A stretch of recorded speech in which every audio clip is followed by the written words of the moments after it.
시편 66편 1절. 온 땅이여 하나님께 즐거운 소리를 낼지어다.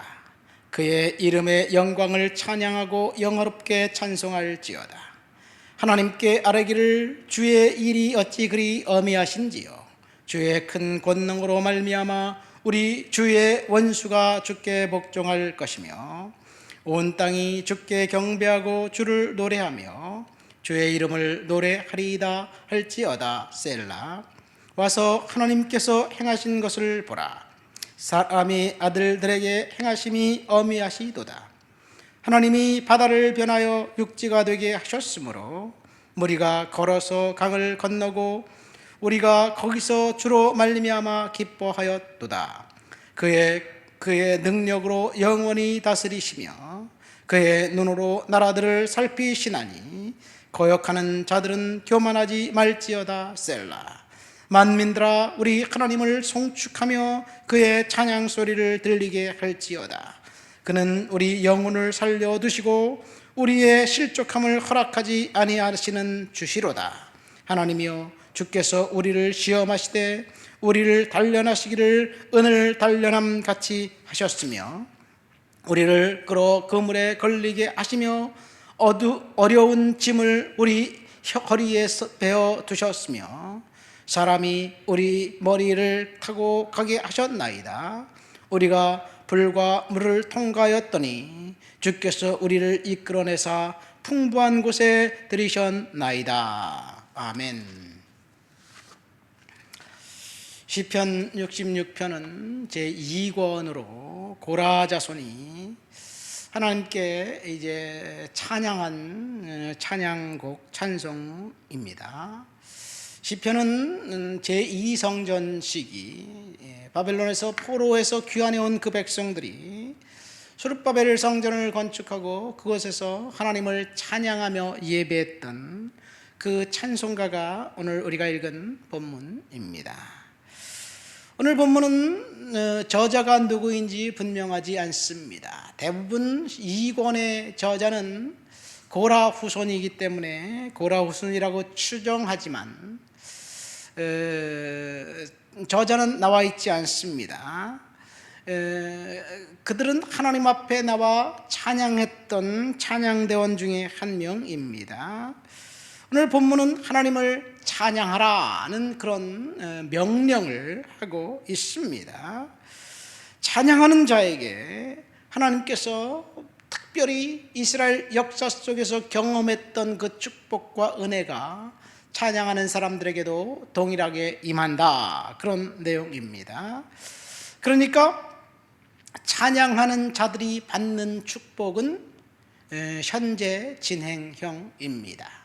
과거에도 그랬고 지금도 그랬다는 이야기입니다. 오늘 본문을 통해서 하나님을 찬양하라는 교훈을 세 가지로 하고 있습니다. 첫 번째 1절과 2절, 그리고 두 번째 4절이고 세 번째가 8절에 나와 있습니다.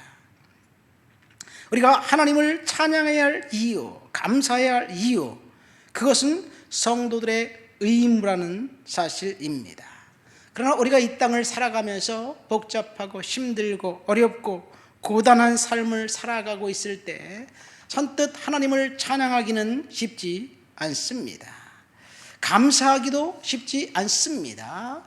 그러나 시인은 특별히 과거에 하나님께서 인도해 주신 그 사건들을 기억해낸다면 하나님께 찬양하고 감사하는 일을 좀 쉽게 시도할 수 있다는 이야기를 하면서 감사해야 할 이유는 하나님이 과거에 역사해 주신 그 은혜, 그 은혜로운 하나님이 지금도 우리들에게 역사하시고 은혜를 주신다는 이야기예요. 하나님께 찬양하고 감사하는 자들에게 하나님이 반드시 복 주실 것입니다. 어떤 복을 주실 것이냐? 12절 말씀 보니까 풍성한 곳, 넉넉한 곳, 풍부한 곳으로 하나님이 인도해 주신다. 물론 이 약속은 애굽을 탈출한 이스라엘 백성들이 얻게 될 이제 가나안 땅을 염두에 두고 한 말씀입니다. 그러나 가나안 땅, 젖과 꿀이 흐르는 땅, 그것에 도착한 사람들은 출애굽 1세대 중에서 여호수아 갈렙 외에는 한 명도 들어갈 수 없었습니다. 딱 2명만 들어갔습니다.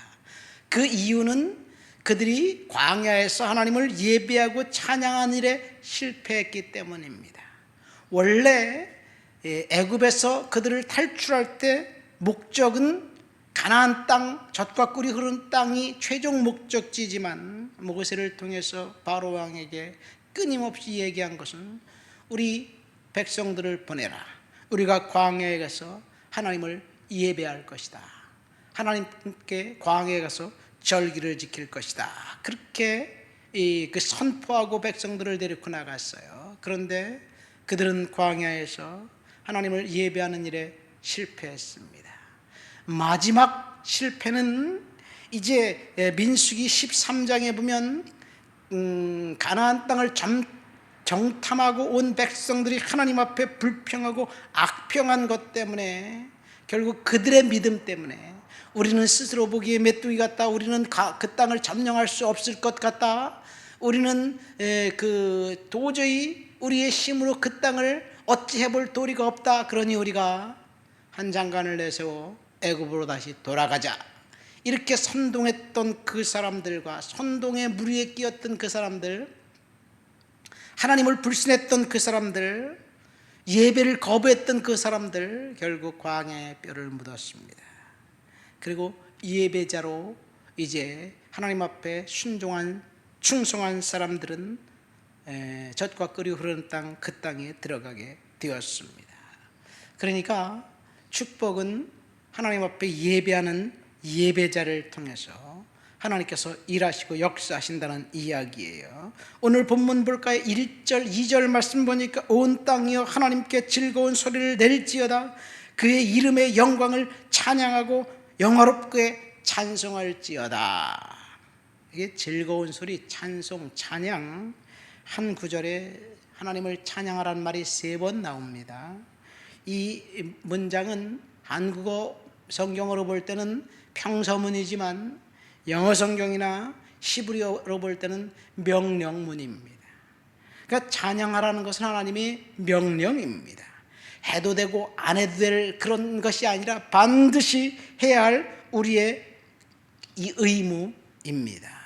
그의 이름과 영광을 찬송하라. 이 찬송하라는 말을 계속해서 이야기하고 있습니다.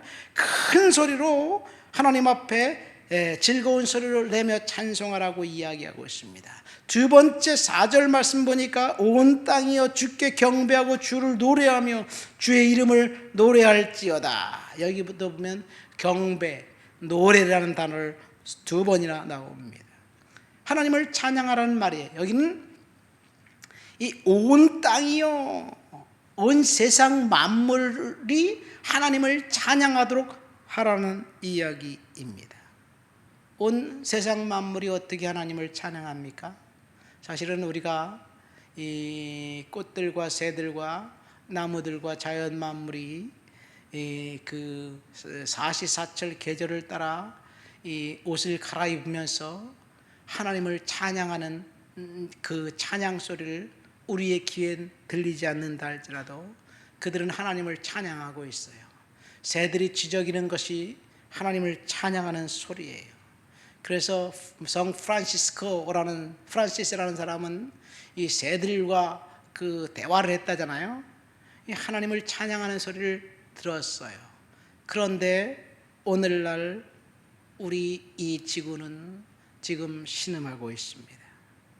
지구의 허파인 아마존 그 밀림이 훼손되니까 이 오존층이 파괴되니까 지구 온도가 상승하고, 온도가 상승하니까 극지방 얼음이 녹고, 얼음이 녹으니까 바다의 염도가 낮아지고 해수면이 높아지고, 그리고 이제 이 얼어붙은 동토 땅 그 깊숙한 곳에 이 수면 잠자고 있는 바이러스들이 깨어난다는 그런 소식을 들을 때 오싹오싹합니다. 인간의 탐욕이 지구를 망하게 만듭니다. 2021년 저희 발표를 보니까 산업화 이전보다 지구의 온도가 1.11도가 올라갔대요. 현재 지구는 뜨거워지고 있습니다. 1도가 상승하면 극심한 가뭄이 있습니다. 지금 극심한 가뭄과 그 때 아닌 더위와 추위가 번갈아가며 나타나고 있습니다. 2도가 상승하면 항만들이 이제 침수되는데 2도가 상승하면 부산의 3분의 1이 침수가 된대요. 아마 이 상태로 가면 2030년대 말에는 2도가 상승할 거라고 이야기합니다. 그래서 환경주의자들이 지금 어떻게 해서든지 오존층 파괴하지 않고 이산화탄소를 안 쓰게 하려고 여러 가지 갖가지 이 규제를 만드는데 미국은 외면하고 중국은 사람들을 속이고 있습니다. 지금 이 땅은 몸살을 앓고 있어요. 지구는 몸살을 앓고 있습니다. 하나님께서 아담과 이브를 창조하시면서 지구를 맡겼어요. 이 지구를 관리하는 관리자로 하나님이 세우셨는데 인간의 탐욕이 결국 우리를 망하게 만듭니다. 하나님 앞에 회개하고 찬양하러 회복하지 않으면, 우리는 영적으로 부흥하지 않으면, 새롭게 갱생하지 않으면 멸망해가는 지구를 이제 다시 돌이킬 수가 없어요. 제가 캐나다에 있을 때 트랜스포메이션이라는 그 비디오를 봤어요. 어느 카나다 니느봇 북부 마을의 도시에 그 부흥이 임하니까 그 베리, 생산을 멈췄던 베리의 열매가 열리기 시작하고 도망갔던 와일드 애니멀이 돌아왔던 그런 일들이 있어요. 우리가 하나님 앞에 회개하고 찬양할 때 지구가 다시 회복될 줄 믿습니다. 세 번째 찬양하라는 명령은 8절 말씀에 있습니다. 만민들아 우리 하나님을 송축하며 그 찬양 소리를 들리게 할지어다.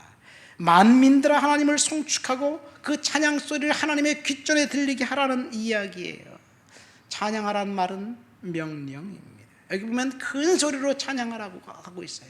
이 찬양 속에 이 성령의 이 강력한 임재가 있고 은사가 풀어지는 놀라운 역사가 있습니다. 제가 밴쿠버에 있을 때 제가 청년회를 담당하면서 그 All Nations 경배와 찬양팀을 우리가 초청을 했어요.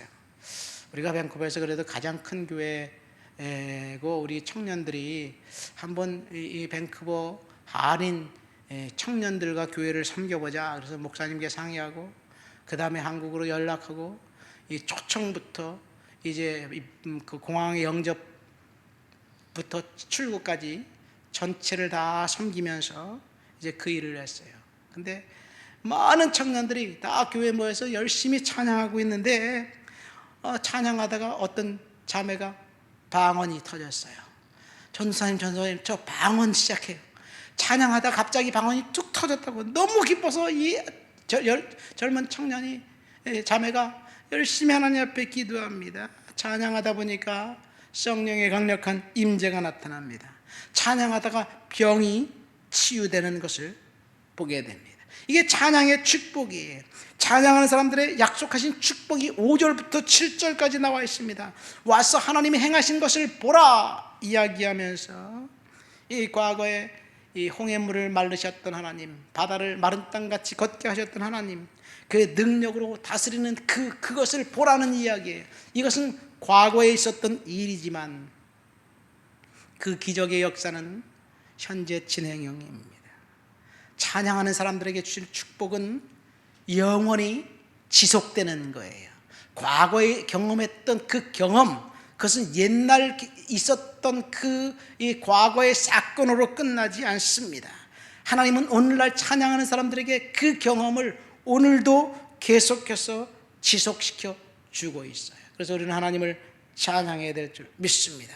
9절 말씀 보세요. 그는 우리 영혼을 살려두시고 우리의 실족함을 허락하지 아니하시는 주시로다. 찬양하는 사람을 하나님께서 완벽하게 보호해 주신다는 이야기예요. 12절 말씀 보니까 불을 통과하고 물을 통과하고 그리고 우리를 끌어내서 풍부한 곳으로 이끌어 올려주실 것이다. 찬양하는 사람들에게 주실 축복, 저는 이 말씀 그대로 하나님이 허락해 주실 줄 믿습니다. 어쩌면 우리가 지금 물을 통과하고 불을 통과하고 있는 과정인지 모르겠습니다. 저도 그렇고 우리 교회도 그렇고 우리 성도들도 그렇고 지금 물을 통과하고 불을 통과하고 있는 그 과정 속에 있을 때 우리가 할 일은 환경을 바라보면서 낙심할 것이 아니라 하나님을 바라보면서 찬양할 일이에요. 하나님을 찬양하는 사람들에게 하나님께서 놀랍게 역사해 주실 것입니다. 루터는 환난을 당할 때 감사의 제물을 드리는 것이 구원을 위한 기도보다 더 중요하다고 이야기하면서 찬양은 우리의 간구를 더욱 효과적으로 만든다고 이야기했어요. 우리가 그냥 하나님께 달라고만 요청하고 계속 때를 쓰는 것이 아니라 가끔은 때때로 달라고 때 쓰는 것, 그것을 멈추고 하나님을 높여드립니다. 하나님이 안 주셔도 괜찮습니다. 난 하나님을 찬양합니다. 하나님을 예비합니다. 그렇게 고백할 때 하나님께서 오히려 우리가 달라고 떼쓰는 것보다 더 훨씬 기도에 응답이 있다는 것을 이제 경험하게 될 거예요. 영적 전쟁에서 우리는 이 사탄과 싸울 때 찬양을 통해서 이기게 하실 줄 믿습니다. 찬양으로 하나님께 영광 드리는 저와 여러분들이 되시길 예수님 이름으로 축원드립니다. 하나님 아버지 감사합니다. 오늘도 주 앞에 나와 주를 높여드리고 주를 찬양합니다. 주를 경배합니다. 주를 영화롭게 합니다. 성령님 은혜 가운데 살아가도록 도와주시니 감사합니다. 예수님 이름으로 기도합니다. 아멘.